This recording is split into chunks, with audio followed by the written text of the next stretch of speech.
Vaincre le respect humain. Mes enfants, je désire continuer mes leçons pour vous encourager toujours plus fortement à marcher dans la voie de l'amour. Quand quelques pharisiens s'approchèrent de moi, tandis que j'allais vers Jérusalem, et qu'ils m'invitèrent à m'en aller parce que Hérode me cherchait pour me faire mourir, je répondis que j'allais rester encore 3 jours, puis que je quitterais la ville et que je reviendrais seulement quand ils auraient chanté les Hosanna à mon entrée. Mes enfants, je ne veux pas faire cette référence pour faire allusion à vous, mais pour vous rappeler comment, pour accomplir la volonté de Dieu, il faut être ferme dans ses résolutions et fidèle à sa propre mission. Les obstacles dont le démon parsème la vie de l'homme sont toujours nombreux, mais quand il s'agit de l'accomplissement de son devoir, de sa mission propre, de sa vocation propre, les obstacles et les contrariétés se multiplient jusqu'à ce que la renonciation semble inévitable. Mon exemple doit être une incitation à persévérer dans le bien. Le respect humain qui naît de la timidité, de l'amour-propre ou de l'ignorance religieuse ne doit dominer aucun de vous. Bien plus, vous devez enseigner aux autres comment on peut et on doit le vaincre. La timidité doit se transformer en force, parce que même si elle fait souvent partie du caractère, c'est toujours un défaut qui ne permet pas de se montrer aux autres tel qu'on est et d'exposer avec sérénité ses propres idées. Naturellement, on peut combattre la timidité avec cette préparation religieuse, qui est la clarté des idées et qui donne la sécurité. La timidité, on pourrait croire que c'est de l'humilité, mais elle ne l'est pas, parce que l'humilité est vérité, et habituellement elle se manifeste avec simplicité et avec douceur. Vous devez être humble, mais pas timide, pour pouvoir donner à votre prochain ce trésor de foi que vous tenez renfermé dans votre esprit et dans votre cœur.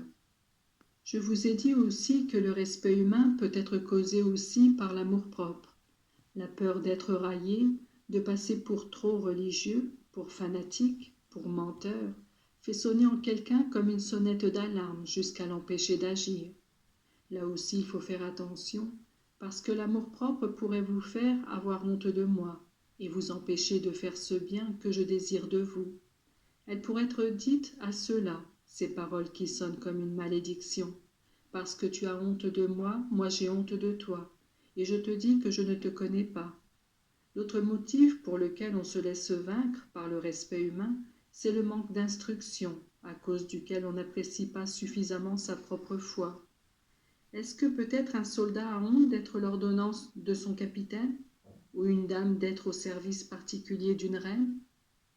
Eh bien, si tout le monde connaissait la grandeur de Dieu et sa magnificence, croyez-vous qu'on ne serait pas fier de le servir, de l'aimer et de le faire connaître, servir et aimer?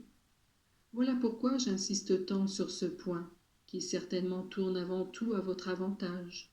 Vous devez approfondir les vérités révélées et les étudier pour les vivre et pour avoir le courage de les propager. Ne dites pas que ces choses-là ne sont pas nouvelles pour vous. Elles seront toujours nouvelles, aussi longtemps que vous ne les aurez pas assimilées. Voilà pourquoi je bénis de tout cœur ceux qui, exaucant mes désirs, s'emploient, même avec des sacrifices, à faire cette brève méditation journalière, qui est comme de l'oxygène pour leur âme, et tous ceux qui diffusent ma parole, qui remuent les consciences et les cœurs, pour les conduire au bien. En plus du respect humain, d'autres obstacles peuvent naître de la méchanceté, toujours plus prompte à critiquer plutôt qu'à applaudir. Mais ne vous semble-t-il pas que devient alors approprié le proverbe « Celui qui ne fait pas de mal n'a pas de peur ». Quand on a la conscience en paix et qu'on sait qu'on veut pour tous le vrai bien, pourquoi devrait entrer en nous tant de troubles face au jugement des hommes? Est-ce que par hasard ce n'est pas à Dieu, seul, qu'on doit répondre à sa propre manière d'agir? L'unique inconvénient capable de causer du mal, non seulement aux personnes, mais à la foi elle-même, peut provenir du manque de cohérence entre la foi professée et la morale pratiquée. Comme il me fait souffrir ce commentaire qu'on fait souvent à propos de ceux qui fréquentent l'Église. Ils sont pires que les autres. On ne devrait pas prononcer ce jugement. Mais surtout, on devrait chercher à éviter que les autres puissent, avec quelque motif, le prononcer. Soyez exemplaires, soyez cohérents. Alors vous aurez de la force et vous pourrez, à visage découvert, clarifier et exposer vos principes. Vous pourrez avec plus de facilité combattre et vaincre l'erreur.